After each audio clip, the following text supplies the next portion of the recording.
हुआ था। बहरहाल ये तो थी जनाब एक खबर। आसिफ आपको बताएंगे कि कश्मीरी जुबान को लेकर एक और बड़ी और अहम खबर हो रही है, और ये खबर आपको इग्नो से मिल रही है, क्योंकि इग्नो ने एक कदम और आगे बढ़ाया है। बिल्कुल, जुबानों की बात हो रही है तो हिंदी कंपलसरी नहीं है, अलग सब्जेक्ट है, ये क्लियर कर दिया गया है। लेकिन दूसरी खबर भी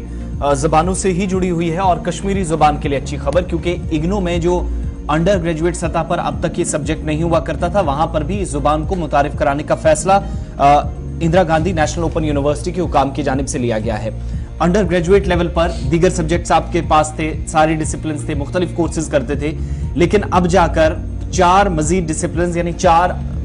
जो नई जुबानें, जिनमें हिंदी, संस्कृत, उर्दू और अंग्रेजी के साथ 5वीं ये एडिशन होगा, ये होगा कश्मीरी का। मलयालम, मराठी, उड़िया, पंजाबी, तमिल, तेलुगु,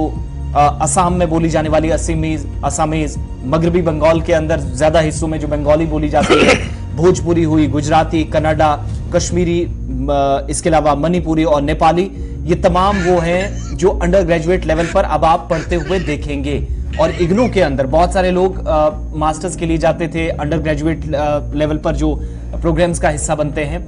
मास्टर्स तो अपनी जगह,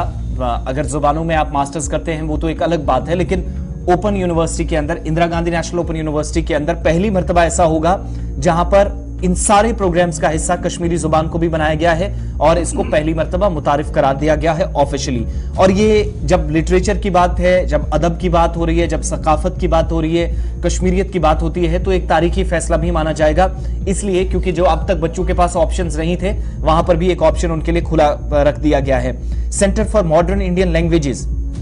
CMIL की तरफ से जो एस्टैब्लिश किया गया था, और स्कूलों के अंदर जिम्मेदारी ये थी कि जब आप सेमिनार्स, लेक्चर्स, पैनल डिस्कशन करवाते हैं, रीडिंग्स वगैरह करवाते हैं, स्कॉलर्स को बुलाते हैं, एक्सपर्ट मुख्तलिफ जुबानों में अपनी बात रखते हैं, वो literature, culture, film, music, history पर बात करते हैं, लेकिन वो अपनी जबानों में ये बात कर सकें, ये भी एक मकसद है इसके पीछे। आज जो फैसला इग्नू के अंदर इंप्लीमेंट करने की तैयारी हो चुकी है, यानी ऑफिशियली अब कुछ बचा नहीं है, तो इसमें फाइनल चीजें ये है कि तमाम चीजें कम से कम रीजनल लैंग्वेजेस पर फोकस हो। और ये आज की बात नहीं है, NEP 2020 नेशनल एजुकेशन पॉलिसी, जिस वक्त मरकजी वजीर रमेश पोखरियाल साहब थे, तो उस वक्त जब लॉन्च किया गया था मरकजी वजीर की तरफ से इसको,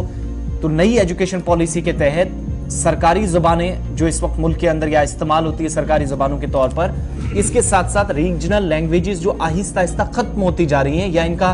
पहले ज्यादा और अब कम इस्तेमाल हो रहा है, उन जबानों पर फोकस नई एजुकेशन पॉलिसी में रहा है। पहले दिन से वादा हुआ था, और अब आप देखेंगे कि जहां पर पंजाबी, तमिल, तेलुगु, असमीज, बंगाली, भोजपुरी वगैरह बोली जाएंगी, प्रोग्राम्स होंगे, तो वहां पर अंडर ग्रेजुएट लेवल पर आपके पास ये ऑप्शन भी होगा कि आप कश्मीरी में अपना लेक्चर, अपनी बात सेमिनार में अपनी तकरीर करना चाहते हैं, तो वो ऑप्शन आपके पास होगा। और स्कॉलर्स या जो माहिरीन हैं अपनी बात इस तरह के प्रोग्रामों में रख सकेंगे। इग्नू के अंदर भी इंट्रोडक्शन इसकी हो चुकी है।